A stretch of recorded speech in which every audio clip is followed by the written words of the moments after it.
Today's episode is brought to you by Gray Block Pizza. It's a premier pizzeria. You know, you don't even know what's going on sometimes, and then bam, you're eating pizza. Well, you can do that at Gray Block, 1811 Pico Boulevard, on the way to the beach in Los Angeles. Gray Block, get that hitter. Today's guest is an artist who I've wanted to have in since I started podcasting. He's from Baton Rouge, Louisiana, and currently lives in Atlanta. This man does music, but this man does so much more. Ladies and gentlemen, Mr. Boosie Badazz. Shine that light on me. I'll sit and tell you my stories. Shine that light on me.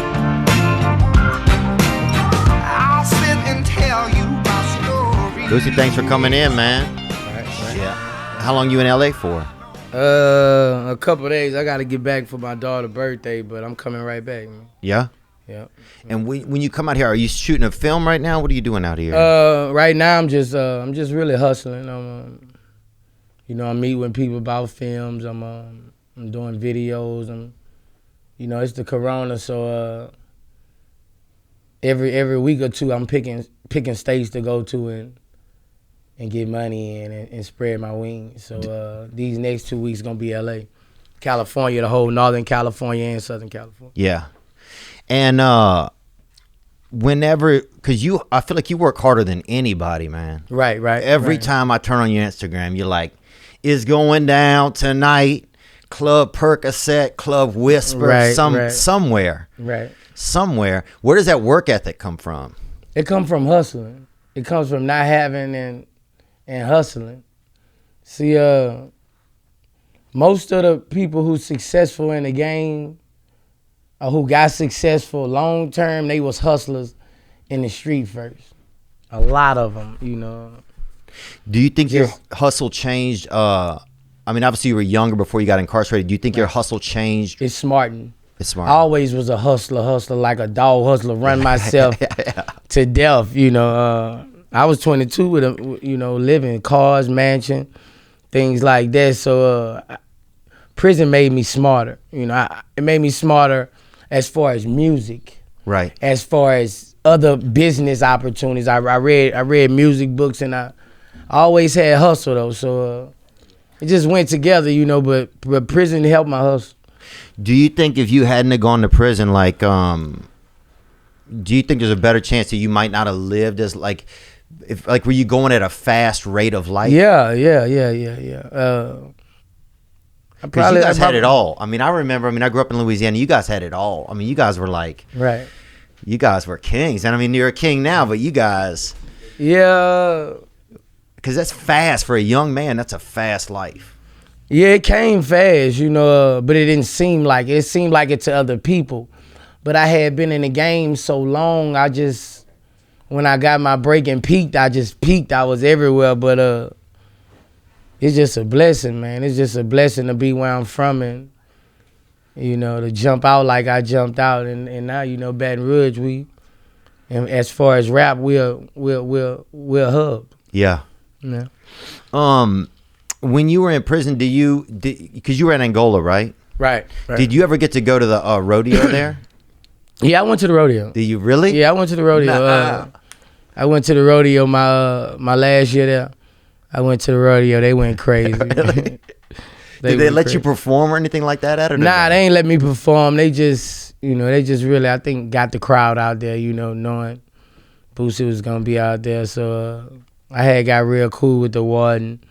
And it was beautiful seeing all those women. And, it'd be a beautiful sight. You mean all the ladies that come to watch the rodeo? Yeah, the ladies that come to watch the rodeo, They got some thick ladies out there. Thick ladies. The rodeo women be thick. Tight pants with that buckle in the front. Yeah. Make you want to ride horses. Yeah.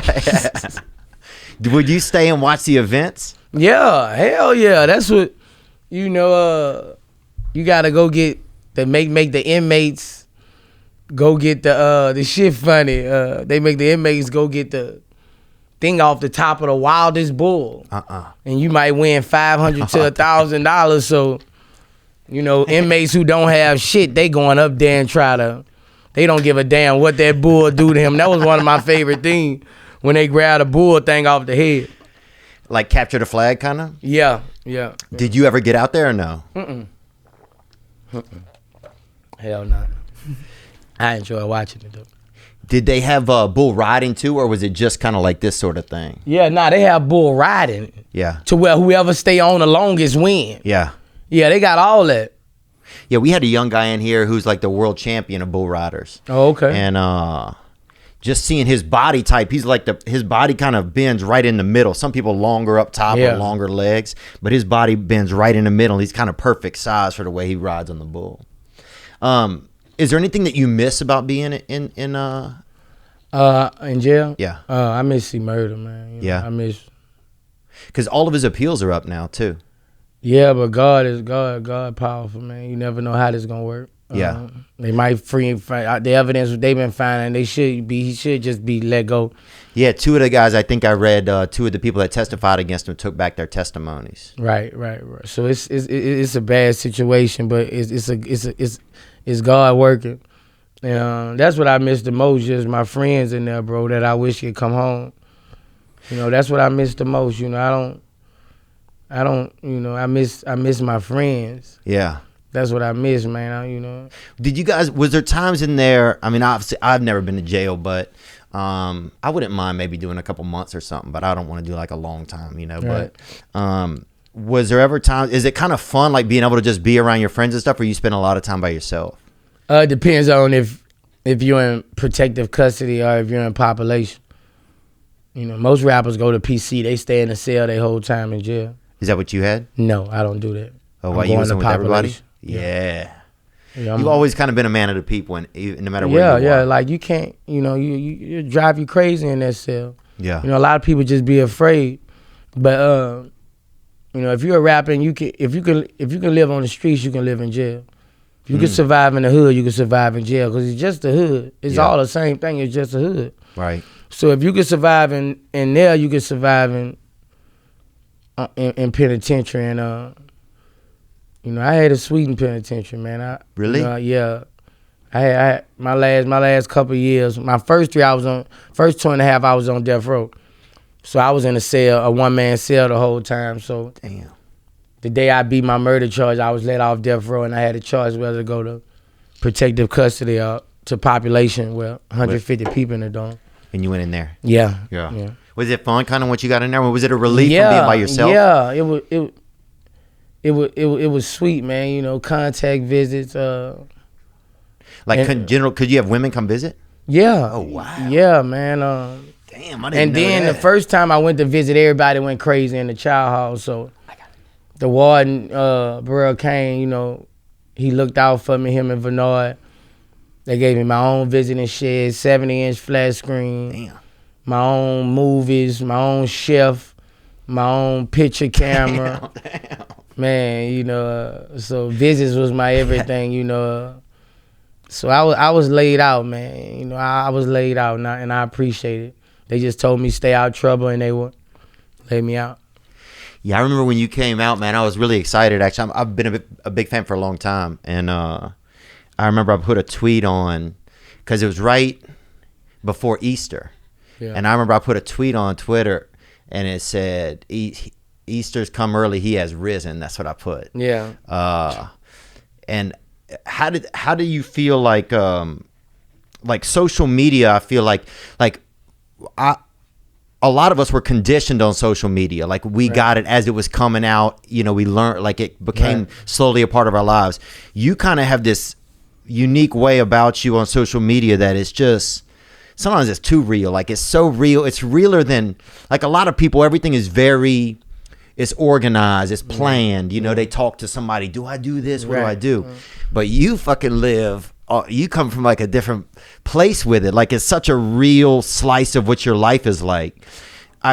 Do you feel like that's because you came into social media, like you missed that whole conditioning where we all got slowly conditioned to it? You suddenly had it. Does that make sense? Basically, you know, I've been like this a long time, like just Boosie, just Yeah. doing what Boosie do, saying what Boosie say, acting the ass on all my DVDs. If you look back, I've been a clown. It's a platform where I can show it. Yeah. And you know, cause everybody, if you don't see that side of me, you just think Boosie is the worst shooting motherfucker. He done did all this shit. If you just listen to the music. Hey, if you know, you got, you know, if you let other people, not the music, if you let other people judge it. Yeah. If you let other people judge it, you gonna take from it as Boosie Badazz, woo woo woo. Yeah, he a murderer. Right. But a lot of people don't get to see that I'm a father, I'm a friend, you know. A regular guy. Yeah. So that helps me in some ways. Yeah, It it helps gives me people a in some- different edge. Because if you hear Boosie Badazz, you see some of the pictures, you think, oh man, this guy. Like I was nervous.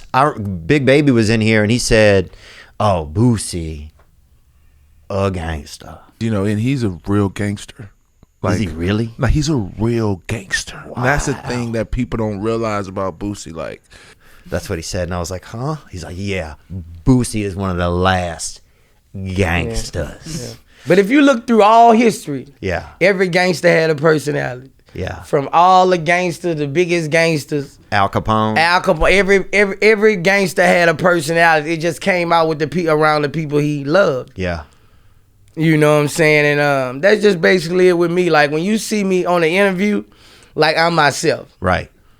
I'm myself. But you know how I was raised, when I go places, when I go to clubs, when I'm around the public, you know, I was taught not to smile with niggas. Right. You know, my dad, when you go places, nigga, don't smile with niggas. You know, that's the nigga, that shows a form of somebody might want to try you. Right. You know, it's not that I'm practice looking hard. No, Right. it's just a habit. Yeah. It's You like know, do it it's at habit art, when yeah. it's no fear. Yeah. You know, and I'm gonna bring that same kind of violence if it go that way. So I can't be in public all, Yeah. you know, me Yeah, clowning. That's when juggling I'm at shit. home. Yeah. But nah, in public it's not like that because I don't want people to just come Try you. me like that. So in public it's like, yeah, come on, I got a gun. Let's do it. Yeah. You know, so. Is it I've heard you talk about moving out of Baton Rouge and you know, I know that, you know, you had instances with like the district attorneys there and stuff trying to attach charges to you and Right. you know, there was a lot of what seemed like from what I've heard uncomfortableness between you and the law enforcement there. Right. Maybe not exactly the cops, but the overseers of them. Right. What is it about Atlanta that makes life more comfortable, do you think? Atlanta respects superstars. You know, I don't stick out like a sore thumb. Yeah. You got 20 superstars. You know, Yeah, you the got biggest 30, thing in Baton you know? Rouge, yeah, they had you, they had C Murder, Silk the Shocker, Master P, and they had that tiger that's in the cage outside of the PMAX Center. Right. And most of them from New Orleans. Yeah. Baton Rouge is different from New Orleans. Baton Rouge is, you know, Birmingham to Atlanta. Yeah. You know, as far as racism, as far as everything, you know, that's the deep south. Right. So, In Atlanta, it's different though. in Atlanta is different. You know, it's black power. Yeah. You know, Dude, I was on stage there a couple months ago. I said, damn, it seemed like Black History Month started a city. Yeah. That's what it seemed like Yeah, in Atlanta. it's black power. You know, black people own things. Black people have wealth. You know, you see, we have wealth. You see a lot of black policemen. You see a lot of, you know, and the police show me love, man. It's crazy, man. It's like they want to help you. You know, I can't say that for everybody in Atlanta. Right. But as far as the officers I done ran into, they want to see me prosper, man. Right. I was in my Rolls Royce one day. I'm slipping. I'm at the light. I'm smoking. I'm high as fuck. I'm slipping. Man, I look to the side, clear windows. Police looking at me. He say, Boosie, roll out the window. He telling me to roll out the window. I'm like, fuck. You heard me? I know if he telling me to roll down the window and not pull off, Right. I got it. Right. You say. Yeah, I roll down the window on him. What up, man? Man, put that shit out, man. Go ahead, man. That's what he told me. Put the shit out, man, and go ahead, man. Take care of your damn family. Smoking weed out here like this. Man, that shit was, man, my heart just dropped, yeah. So that was, you know, they always see me and be like, they just give it up to me, bro. And There's more understanding.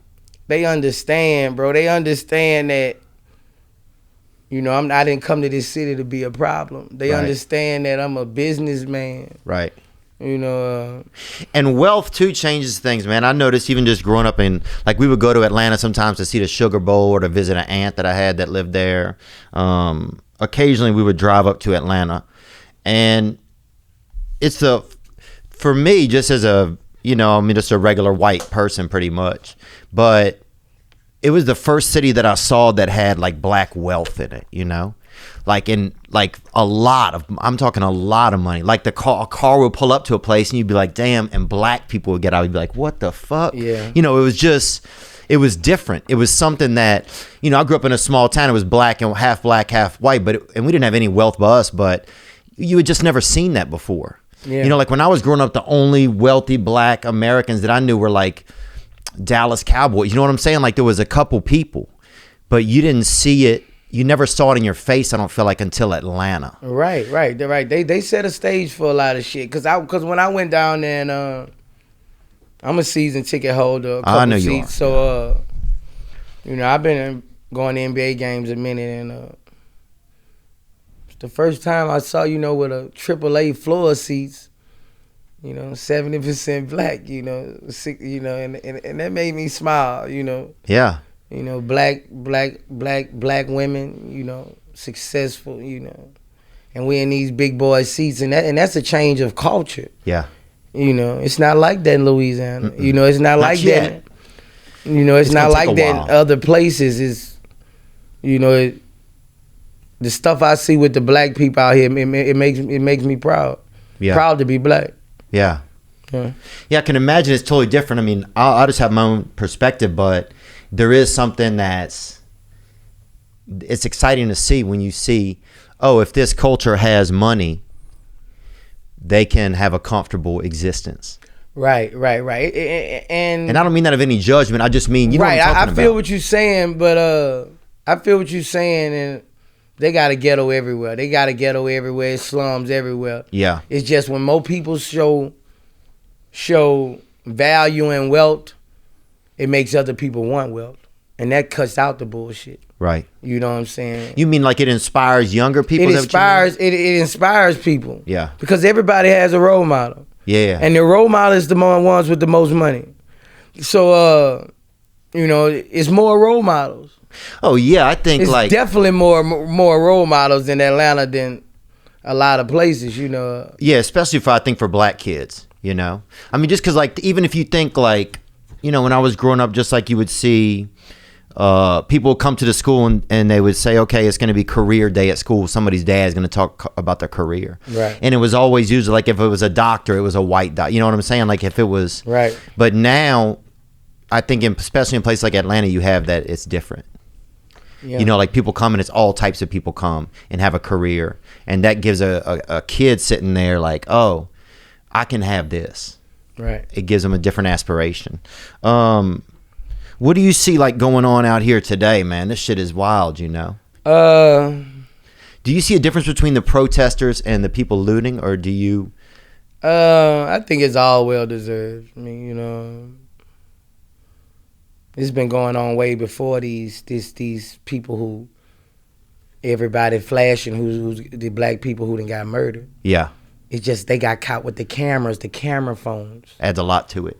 When in 89, 90, our neighborhood hero got killed by the police, just jumped on the hood and fucking smashed him.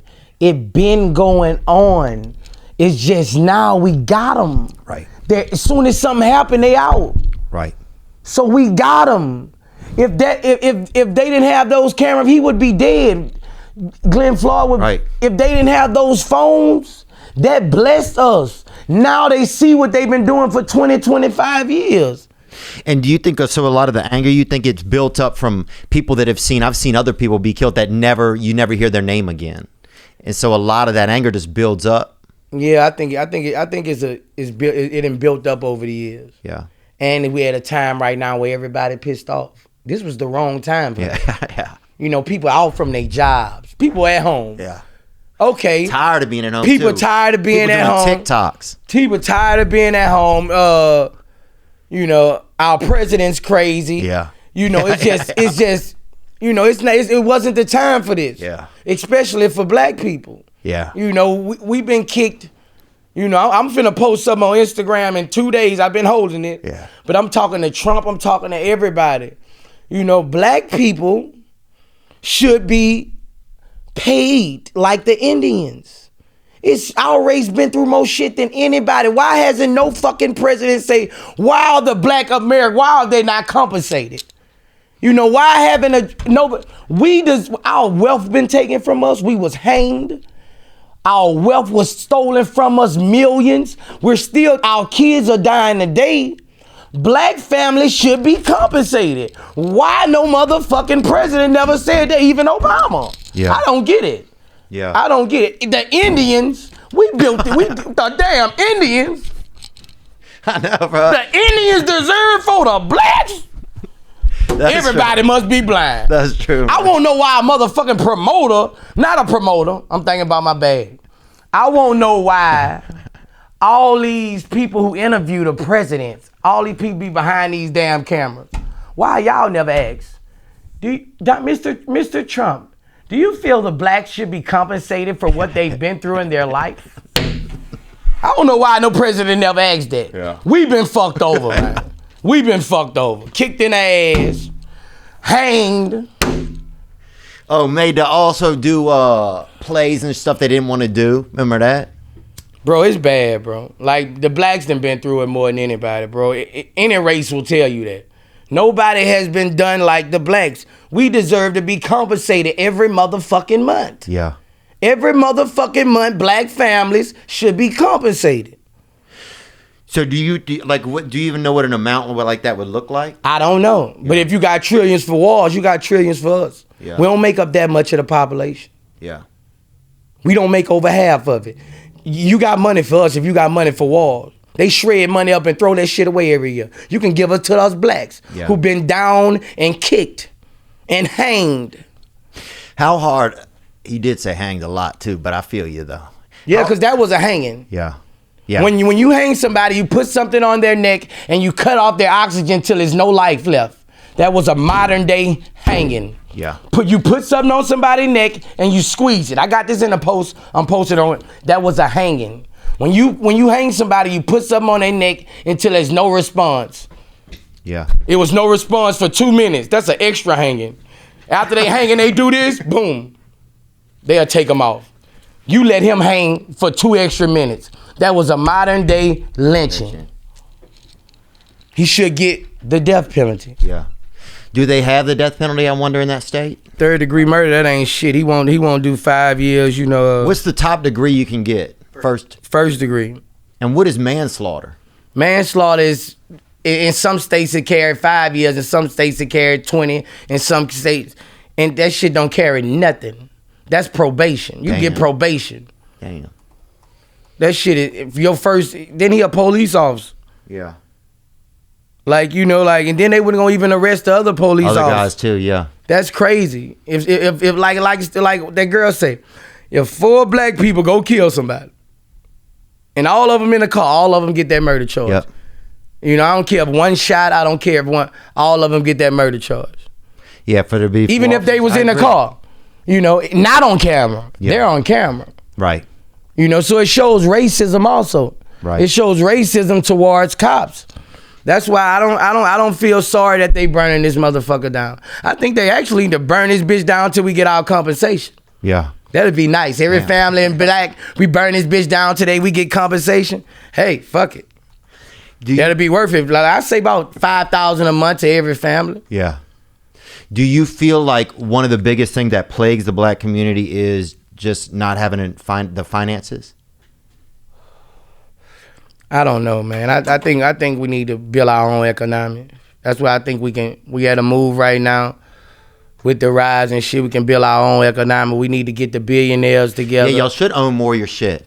We should build our own economy, make our own music. Yeah. We should build out to our own banks. Yep. You know, Same thing what they did with Black Wall Street back in the days in Tulsa, Oklahoma. I know that they what happened? They burned it down. Yeah, they burned it down, took everything. You know, those black people, all those black people was worth millions of dollars. That will be billions today. Right. So we probably need to start our own economy, man. Economy, our own foods, our own Amazon, and everybody get together and make our own economy. Yeah. You know what I'm saying? Even if agree. we gotta get fronted from somebody else. Yeah, but we that's can what start. other people do. We can start our own economy, our own state. You know, and see how much they miss us, and we can put a real hole in their pocket. Yeah. Because we run the fashion, we run all this shit. You know, the black people run the fashion. A lot of stuff. We bro. Yeah. Even white people want to look like us. Okay, I agree with that. Real man. shit. Especially if they're 14 or 15 Come years on, old. 14, 15 years old. You know, I you wanted to be Ice Cube. I remember writing Ice Cube on my cheek before I would go to school, bro. That's how much I wanted to be. Man, I wanted to be like every when you see that fashion with that rap shit, yeah. It attracts you, man. Even if you don't know the music. Yeah. You want the jacket. You want the Michael Jackson jacket. Socks hat. You want, Yeah. So we can make it. It's just. It's the ownership too. It's the ownership. That's what it is. Yeah. So I was thinking. I thought I was talking about this with my pro scrim guy who I do pro scrim with, and it's a gaming company, and first we would have to buy the land. That's what we have to do first. We would have to buy the land. You know, they got a lot of cheap land out there, but we have to buy land, man. We have people doing it. Tyler Perry has that huge place in Atlanta. He has that huge studio. Yeah, I mean, that place is but that's huge. for movies, right? But I'm talking about for life, right? I'm talking about sending our kids to school, sending our kids, making them business minded, right, to be rich, not just for film. I'm talking about a life, right, a whole state of life, livelihood, black life, livelihood. Yeah, our own fucking tomato, everything. Yeah, and we will hurt the world, man. We will hurt the world. We will hurt the world. And once we do that, we probably can start our own laws. Because they got motherfucking towns, they got hick towns in these states that own their own land, that they police station have their own laws. Yeah. And we buy the fucking land and we have our own laws. It's just black people don't want to put it together like that. That's how I would feel. We always against each other instead of with each other. Do you think that could start to change some? Do you think that is getting better? I think we're going to get stronger now. Yeah. Because I've been going places everywhere I've been going. People been like, like my black brother, I just feel like we getting stronger. Well, people starting to care more about our black people. Yeah. And we starting to care about us more. Yeah. Well, you do a good example. I feel like, with the chips, the cologne, everything you try to. I feel like lead by an example of your work ethic and the way that you create your own infrastructure for yourself. Everything that has to do with you, it feels like runs through you, and that gives you control over it. Right. Where do you feel like you got that kind of business mind? Because I have a problem with Hollywood too. It's one of the reasons why I started our own studio, right? Because so we can make our own stuff. I don't like a company that I don't even know these motherfuckers owning a part of me, telling me how I can look, how I can behave. Right. And we've prospered, man. Like we sell out tickets. I did a world tour last year. I'm not bragging, but we did it on our own. Because I don't like somebody owning a piece of me. I don't like somebody exploiting me. Right. So I can only imagine kind of the level that feels like on to a black person. Right. A lot of people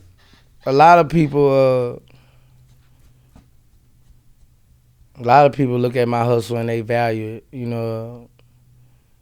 because I ain't letting motherfuckers get over on me. I know what I can do. I know, so everything I'm in, I got ownership. There's not one thing I'm in that I don't have ownership. Yeah. I'm not no promoter. Nigga, I'm not finna promote your brand, our clothes, unless it's on Instagram. Right.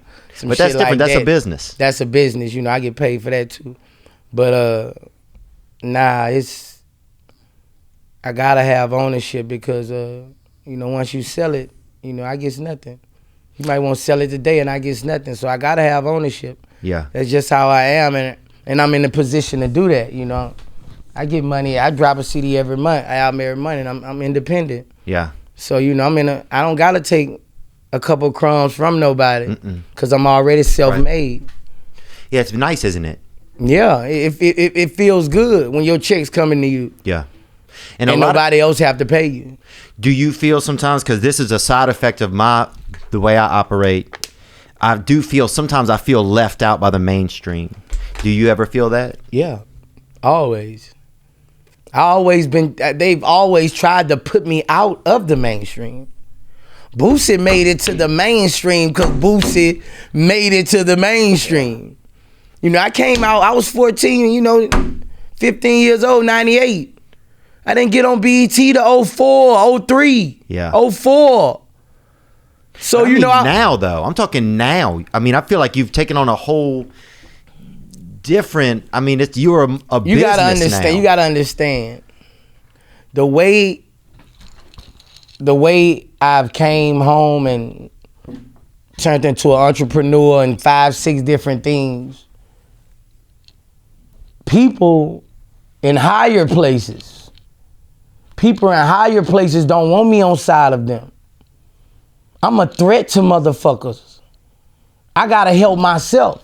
By me having ownership and shit, it's not like that. Nobody's gonna help you like that. Yeah, because they could be jealous. You don't get help from motherfuckers who can really help you. You're not gonna get that because they know you're a threat to them. And I feel like that's in so many ways. I'm left out a lot of shit, but I don't dick ride. Right. I don't climb. I don't need anybody. I don't want anybody else's help. I don't need to hang to get nothing. Yeah. If it don't come to me, God ain't make it for me. That's how I feel. So I'm just Boosie, man, and they can't stop it. And once you got a following, and I got a cult following. People love me. Yeah, it's crazy, bro. Dude, there were times when I even would I'll be like, there was a little while, I'll be honest, I didn't love you anymore, bro. And then I fucking re-loved you. Yeah. So, bro. Like, you could be loved twice, man. Like, that's how, you know what I'm saying, though? Like, that is how, I think that's a sense of attraction that you have to fans, is that they could be like, nah, and then they'll be like, oh, all right, yeah. The truth is, as folks adapt to this changing world, we're all going to be buying more stuff online. Think about the things you've been getting online: a chair, a light bulb, a toothbrush, a butterscotch, anything. Well, if you're an e-commerce seller, are you ready to meet the demands of this new delivery culture? Well, you can be ready with Shipstation. Why Shipstation? Because when you're selling online, you're getting a lot of orders fast, and it can be tough. How do you keep track of who gets what? Which shipping carrier should you use? Are you getting the best rates? That's why you need Shipstation. It's the fastest, easiest, and most affordable way to manage and ship your orders. Shipstation helps online sellers of any size get orders out quickly, save money on shipping costs, and keep customers happy. No matter if you're using Amazon, Etsy, your own website, Shipstation brings all your orders into one simple interface. It works with all the major carriers: USPS, FedEx, UPS, even Amazon Fulfillment. And right now, this past weekend listeners can try Shipstation for free for 60 days when you use offer code THEO. Make sure your business is ready to meet the demands of delivery culture. That's the new culture. You can get started at shipstation.com today. Support the podcast. Go to shipstation.com, click on the microphone at the top of the homepage, and type in Theo. That's shipstation.com and enter the code Theo. Shipstation.com. Make ship happen. Support the podcast. Thank you so much. And now back to the episode. We got a question right here from this fucking white guy. Theo, what's up, Boosie? What up? Jordan coming out from Portland. Had a question about Tekashi 6ix9ine, actually. So, the fact that he just got out of prison from being a snitch and everything, do you think it's right that if people kind of like a new song, to support it and get it to like high on the Billboard charts, or do you think the community should just stop fucking with them altogether? Opinions? He's not live either. It's just a video he sent in. Okay, I don't really want I don't really want to comment on Tekashi 6ix9ine right now. Does he remind you of him does he remind you of you when you were young at all? Nah, you know, like I wouldn't fake it. Like I wouldn't, you know, when I was young until this day, I'm still the same person. You like I'm built like that, you know. So I wouldn't, you know, I don't really want to comment on Tekashi 6ix9ine. Cool. Cause you know, it ain't worth it. You know, I don't really want to comment on like certain situations I don't comment on because I'm not none of the dudes. He He's not beefing with you. Yeah, you're not in his world. Yeah, I'm Boosie. I don't get no clout from beefing with 6ix9ine, bro. Like that don't go together. Yeah. Like I don't get nothing, no cool points for that. Yeah. So who is that ain't gonna look right, bro. So and I'm not them other dudes. Like I'm serious, bro. Like Nick, will you fix his mic? Yeah. I'm serious. I just want to make sure it's up. Yeah, that's it right there. That thing. You need to come out with them Boosie Viagras, bro. What about that? I'm working on it. Them hitters, bro. Yeah, I'm working on it. You know? Because, dude, I used to get the ones at the gas station. The first ones they came out with had like a picture of a horse on the package. Yeah. And they would make my nose bleed, bro. They wouldn't even make my dick hard. Yeah. And I would keep taking them, man. Because I thought, oh, maybe I didn't take enough. I'm working on some shit, real herbs, bro. Like real herbs, BADs, badass dick pills. Yeah? Yeah. Damn, bro. Yeah, but we promoting them for the younger generation.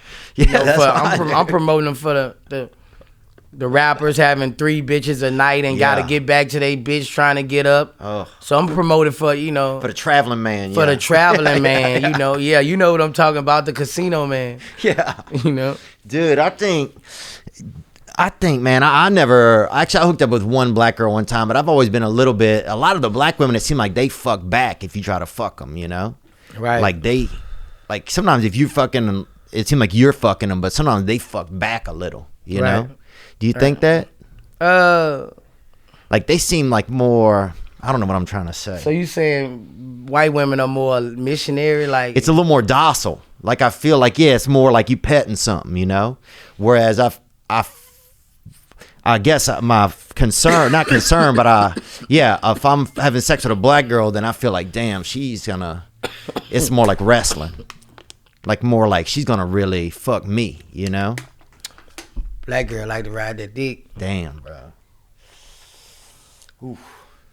Black girl like to fuck because, you know, she don't want you to say after you I fuck the shit out you. She won't be like, you know, they got a little pride with them. Yeah, they got some pride with them. Yeah, more white girls like to just be slayed and fucked. Ooh, honey, you fucked this shit out. Yeah. Man. But more Throw black something girls on me. got a Spill little something pride. on me. Yeah. Spill a Gatorade on me. Spit on me. More Something. black girls got a little pride to where they'll ask you, was that pussy good, you know? Damn. Yeah. Really? That's why she was throwing it on you like that. Makes me a little nervous. I got to get out there more, I think. Yeah, you got to get out there. I'm going to come up some of my parties, man. Really? Yeah, man. Well, I did hear, though, that's another thing Big Baby said, that you had the wildest parties, man. Yep. The I did. wildest. Yeah, man. Yeah. He said wildest, bro. I mean, everything, bro. Yeah, it be going down, man. I like to have a good time, bro. I like to have a good time, and I like fun girls. Yeah. And I like to see, it's really about showing everybody else a good time. Yeah. That's When fun, huh? When you're walking around, when everybody having a good time. is just everybody having a good time, everybody like, motherfucker, I love you. This is the best shit ever. So that's what I get out of it, you know. Yeah. That's what I get out of it. There was something you talked about a little while ago about, like, sometimes I notice even, you know, growing up in a poor white environment, like a lot of times they don't,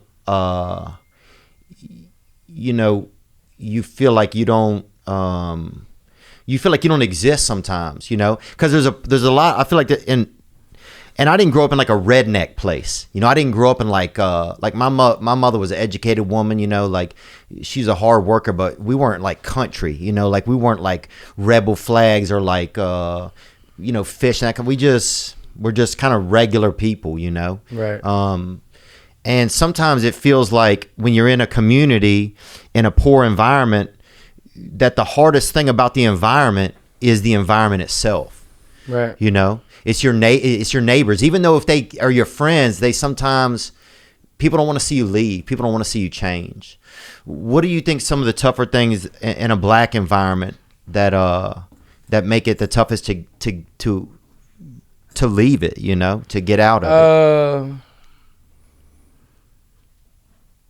it? Something really gotta happen to you for you to leave it. Cause when you get money, most times you're not leaving where you at unless something really happen. You know, I had that problem. You know, I used to feel like, you know, I ain't going nowhere. This is my city. You know, ain't nobody. I don't care what's going on. You know, and a lot of people have that frame of mind, and it's the wrong frame of mind. As soon as you get money, you gotta go, because you've changed. The one who wanted to fight you, now he want to kill you. Right. The police who didn't know you, he want to arrest you. Because people have something to gain by getting something over on you now. Right. And you get hatred from the people who went to school with you, who feel like they had, and those people shouldn't hate when they had the same chance as you. Right. But it's better to go to another city where you'll get loved, you know, duck off in a nice spot and work on your career.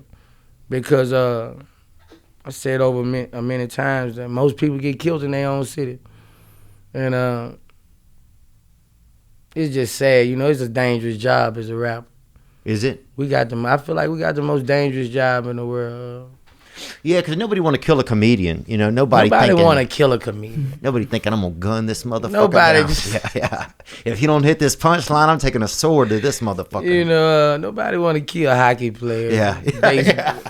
You know, hey. That's true, man. But do you get scared then putting music out? Or do you ever get worried that one of your past songs created such I'm a dog, you know, that it might have inspired somebody enough to be a fucking killer, and now they're gonna come in. You know what I'm saying? Like, do you ever worry that your music could inspire like some John Lennon shit? Yeah. Like, you could be the Black John Lennon, man. That's a good song name, Black John Lennon. Hey, but I don't know. Dude, he was on a bicycle and somebody shot him, I think. I just hate that, so many of my fans who come up on my music are dead now. And is there, I know in the black community is just, this is obviously just from my perception, it seems more dangerous, you know? It seems more dangerous. Is it exciting though sometimes when there's more danger? Like, white community is, you're gonna be fine, kind of, probably. Like, you're gonna have breakfast and shit's probably gonna be okay, you know? It's normal. It's not exciting. It's normal. Like, violence is normal. Things that happen in the hood is really normal because it's been happening since you were a kid. Right. So if you see somebody murdered at 8, 9, 10 all through your life, when you get 17, you're not gonna have much respect for life. Probably you're gonna have different perceptions of things. Yeah, it either it gonna turn you all the way away or all the way to it. That's the perfect thing. Yeah. As in the hood, cause you once somebody get murdered close to you, you feel you can do it, even if you didn't do it before. You mean you can take somebody's life? You mean? Yeah. Yeah. That's how hood babies are. Like, once somebody takes something you love, you feel you can do it because you've seen it. Seen it. It's right there. You know, it's like an automatic. Yeah. You know. And wow, it's that's sad, interesting. But, you know, that's interesting. So, yeah, and if that's been going on for such a long time, then of course that feeling is going to be in people. Yeah. Yeah. Like generations. Like eye for eye. Yeah. Damn. Like eye for eye. That's heavy, man. That's intense shit. We got a video, Nick, there too, that came in. Mm-hmm. Here comes somebody right here, this gentleman. What up, Boosie? What up, Theo? I got a debate for y'all. Raising Cane's or Chick-fil-A? Raising Cane's. Gang, go Tigers. Gang, bro. Damn, dog. Raising Cane, duh. What? Raising Cane, duh. I don't think so, bro. Damn Chick-fil-A, Raising Cane. Bro, you tell me you got LSU. Oh my God, no comparison. You tell me you make it through the Atlanta airport without hitting a Chick-fil-A, showing up at the counter, seeing the beautiful fucking girls that work at the counter. Admit it, they got the best looking women that work at the counter. You know when I started eating Chick-fil-A? Huh? When I came home from prison, flying in airports. Yeah. Oh yeah, you fly Delta, do you? Yeah. So I was raised on raisin. It's no other chicken finger. That was the first other chicken finger. I never ate Zaxby's. Yeah. I still ain't ate Fuck that. Zaxby's, man. I still ain't ate that shit in Atlanta. I looked at it. I say no. They tell me this the new Raisin Cane. I looked at it. I say hell no. Cause I was raised on Raisin Cane, like since the first ones in Louisiana. Like I was raised there. Yeah. But dude, Chick-fil-A, man, you get that little chicken sandwich, you open that bitch up, it's in that foil, bruh. That thing looking at you like a little newborn baby, got that pickle on its back. I done ate it before, but I just don't like them soggy ass pickles. All right. I got them soggy ass pickles. The ice cream pretty good. Damn, okay. The fucking nuggets too small. One of those nuggets is 3 McDonald's nuggets. Now come on, I'll fire Chick-fil-A ass up. Now I like Chick-fil-A, but they ain't messing with no Raisin Cane, dog. And there you go, man. I think you got it. I think you got your answer, man. What was something else that I wanted to ask you about? Oh, it's a different game now. Before you were incarcerated and now, the rap game, does it feel different? It feels softer from just a listener's perspective. Do you feel like it's different? It's different as far as music-wise. It's not about who rhyming, who spitting lyrics, who the hardest. As far as that's not about that. It's just about who make the best song that people like now. You know, the flowing and all that, that's deceased. That shit is mostly deceased. It's just harmonizing now. Yeah. Like Bruno Mars, you like him? It's just I like Bruno. It's just harmonizing now. It's not about, people don't have time to sit down and listen. People in their phones now. Yeah. People used to have albums with all the lyrics on them. Yeah, remember on the inside, all you the could open lyrics it and on read the them? inside and shit. It's not about that no more. People don't have time. They just want to hear the hook and vibe. They don't have time to even really listen to what you're saying. Most people don't even know what the rapper's talking about. That's true. A lot of times. So hip hop has changed. You just got to change with it. Do you feel like you could see yourself one day having like some ballads or maybe doing that Boosie Christmas album? Come on, man. Yeah, I did a Christmas album You last did? year. Yeah, I got a Christmas album out now.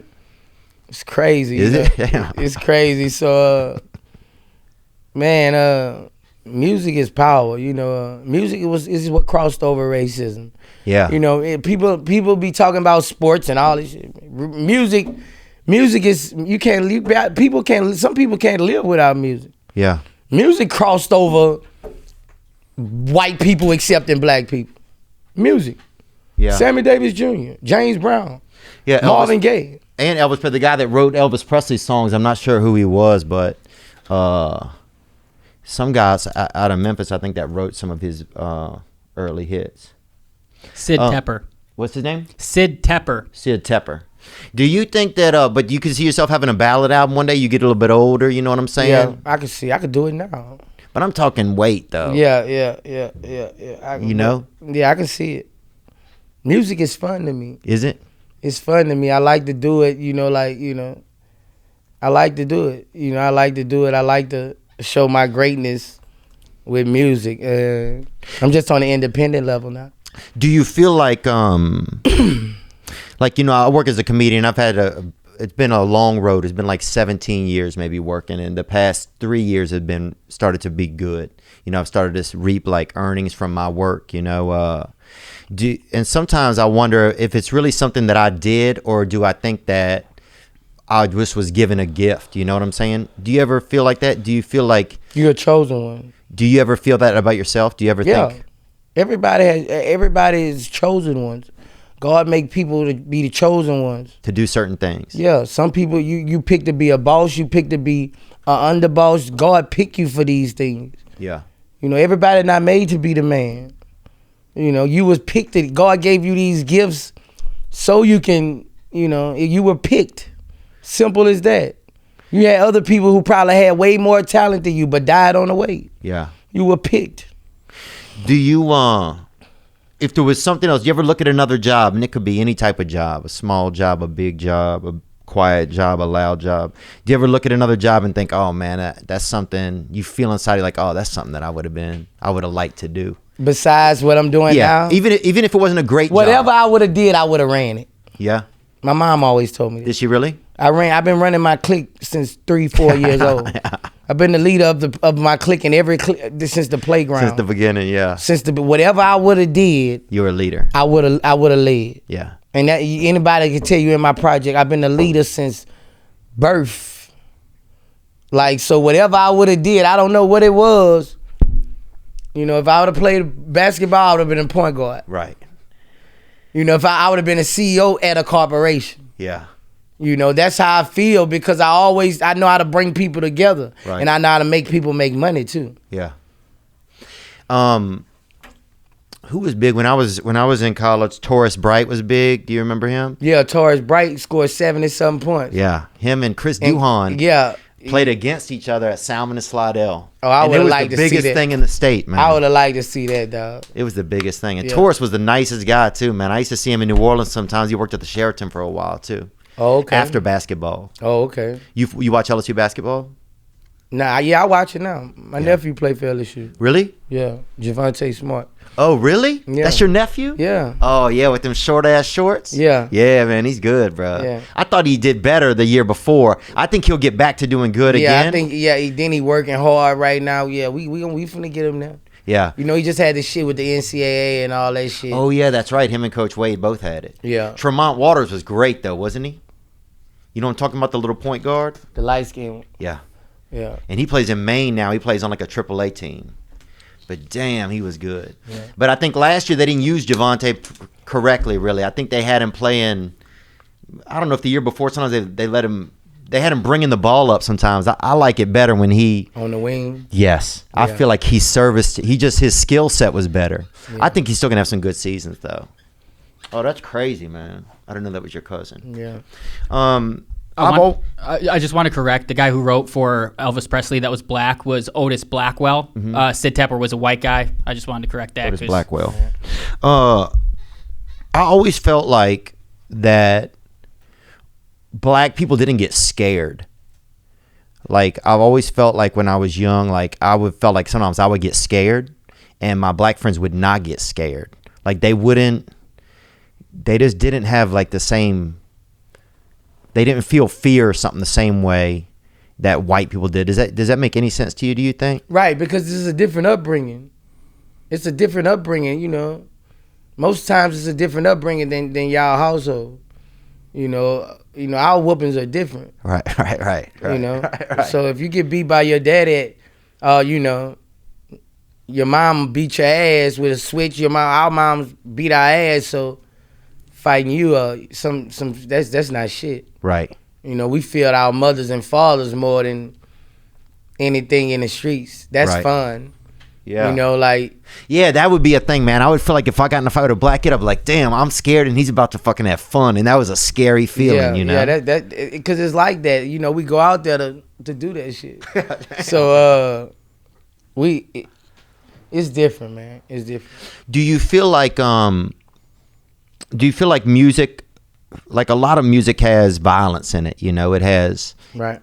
energy. It has talking about the streets, places you grew up. Right. Do you feel like that contributes to like black on black crime? Like it contributes to young men, you know? In some ways, I can't say it doesn't, but in some ways, it also take care of millions of black families. Music moguls and music take care of millions of black families. Right. So it evens out, but it's up here as far as success.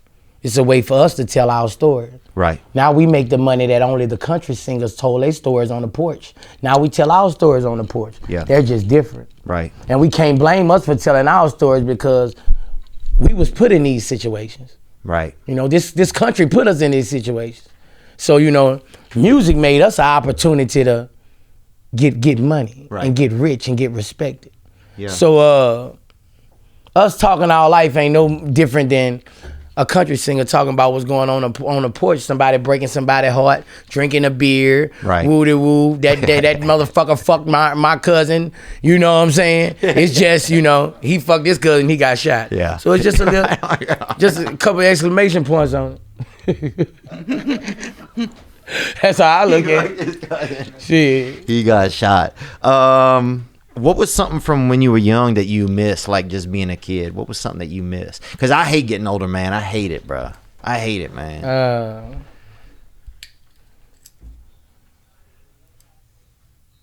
Like, I used to miss, like... Dude, I used to miss at school you would go and remember you would have a girl, maybe you had a crush on her or something, and just... Like how I would behave around her at school, like scared to be by her, just fucking doing. I don't really miss much because I don't really miss the struggle. Really? I miss everybody hanging out there in front of my grandmother's house. Like family. That's what I miss the most, the hanging. That's why every time I go to Louisiana, I do the same thing that I did when I was a teenager. Yeah. Throw barbecues and because that's what I miss. Oh, you have all kind of shit, man. You're like, I need anybody that does fucking surf snowballs. Yeah, like I need you. I here. miss that. I miss being that little kid, and one, actually, I love that feeling of the biggest drug dealer giving me $20, $10. Yeah. That made my whole week. So I go back and I do things that I always wanted to see. And that's special to me. I'm living somewhat of my childhood as an adult. Right. I'm the king now. Yeah. I know how it felt when that little kid was just looking at me. And he just stared, and I just stare at him. I know not to do that from how that affected me looking at the big timer. I see what you're saying. Does he like me? I didn't know he just looked at me. Right. So what's up, little nigga? Why you looking at me? What's up? Right. Break that ice. I break that ice. I never because one time I looked at one of the bosses like that. I was just looking at, he was fresh as fuck. But he looked at me like. What the fuck? And just turned his head, and that stuck with me for like 4 years. Like, because you're thinking, what does he think? No, about 2, because he ended up giving me some money a couple years after that. But that stuck with me with Big Kenny. Yeah. It stuck with me, bro, because I ain't know. What he thought? You thought maybe he didn't like me? Yeah. Yeah, I feel that. So I break that ice when I see them kids doing that. I always What's do going that. on, little man? Yeah. What up, man? What's up, man? What you want to holler at me? Yeah. You want to take a picture? Come on. Yeah. Because them the ones who really, they care. Yeah. Something on their heart, Yeah, and let that change his mindset. Then he don't leave wondering, okay, how does that man feel? Right. Does somebody not accept right. me? He leaves saying, man, Boosie cool people. Yeah, and it's okay for me to inquire and be curious without getting shut down. Yeah, because that could dramatize a kid. That's real, yeah. Your kids have a different life. Your kids have had a different life than you had growing up. Right. Do sometimes... They don't have the same hustle. They don't. No. It's just, and there's nothing you can do about it because so much is given to them. It's crazy. Isn't that crazy, bro? Yeah. They don't have nearby the same hustle. And you can't recreate that. You can't name 10% of the kids under 15 who are saving money. Yeah.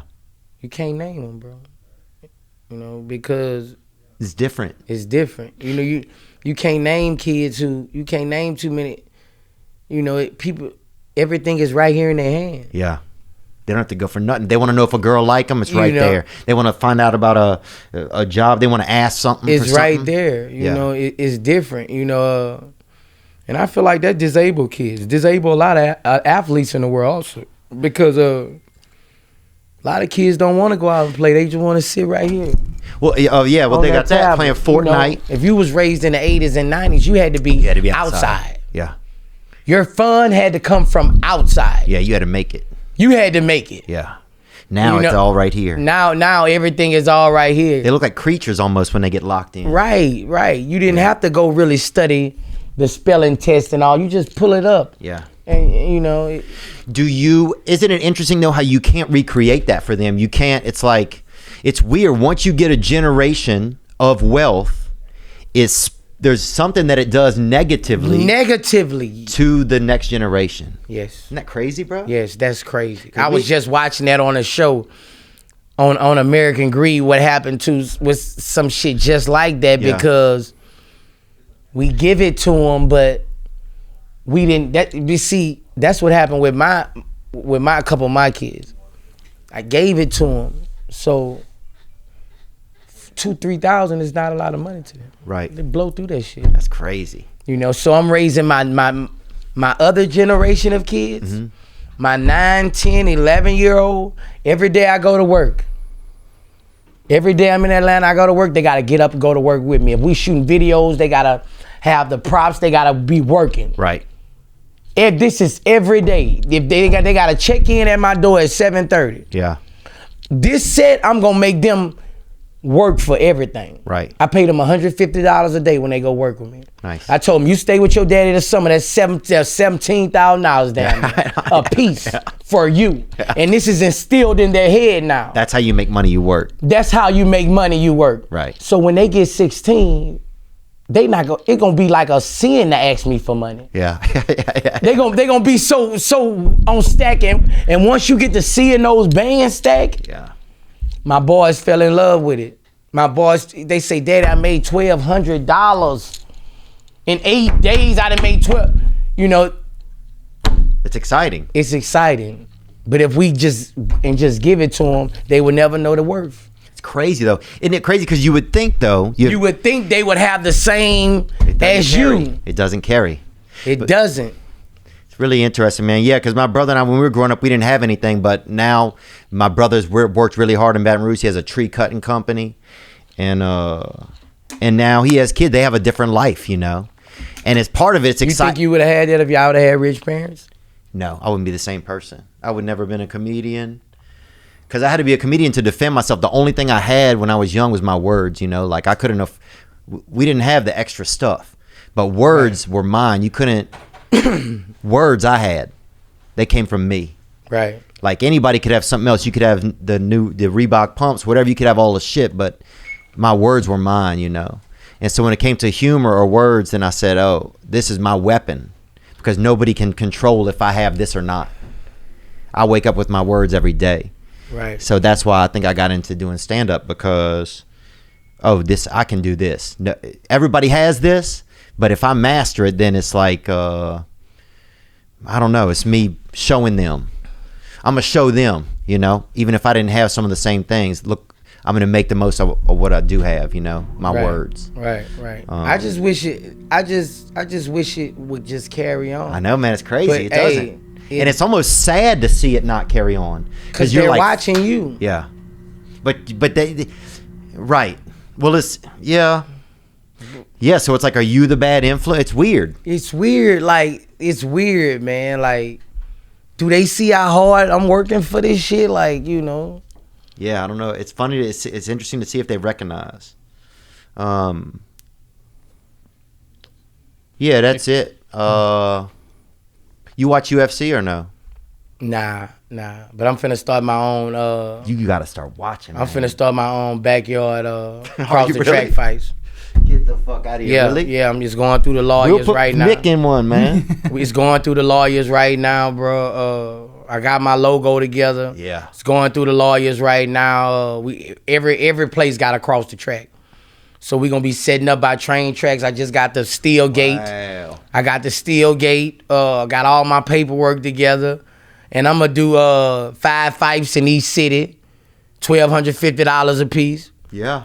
The winner get $250. Yeah. Start out that league. Started out and I'm finna, you know, it's gonna be my another YouTube. No, it'd be good. Yeah.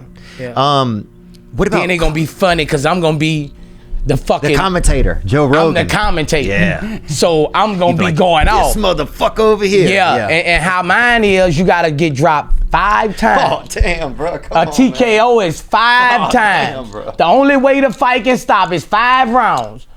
The only way the fight keeps on going throughout the 5th round, if you haven't been knocked down 5 times, are you out cold. What the? That's the only way the fight stops. Bro, you know some people are gonna pretend they out cold to not get back up though. Well, your ass gotta drop 5 times or be out cold.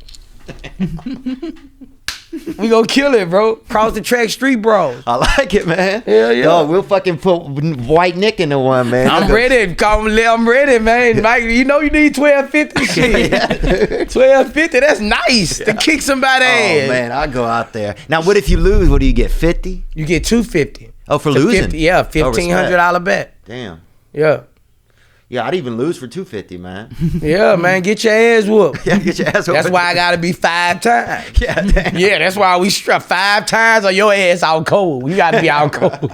Dude, you gotta I want to be a referee for some of the matches. Man, too. that's hard, dog. That's hard. Then we send it viral. We gotta connect with this shit. I'm serious, man. We gotta connect. Let you be a referee clowning get this in there, shit. man. Or a comedian. Are you out, motherfucker? Come on, man. You not out, man. Get back up. You not out. Hell yeah, man. I see you peeking. Hell yeah. What about Boosie coffins? That's the thing I always wanted to see, and I'm shocked you don't do that. Coffins? Yeah. Like people going to heaven, you know, like a coffin, you know. I never thought of that.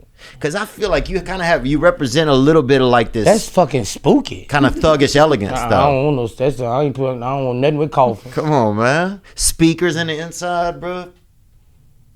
Somebody just going straight to heaven, bro. Hell no. What they gonna do when they go under the ground? They gonna pull us out, huh? Oh, Ain't no well, that's motherfucking thing under that ground. That's a bad investment. All right, that might be bad. Last question. What is I know fucking black people do some wild investments. What's one of the wildest investments you ever got in or somebody tried to get you into, man?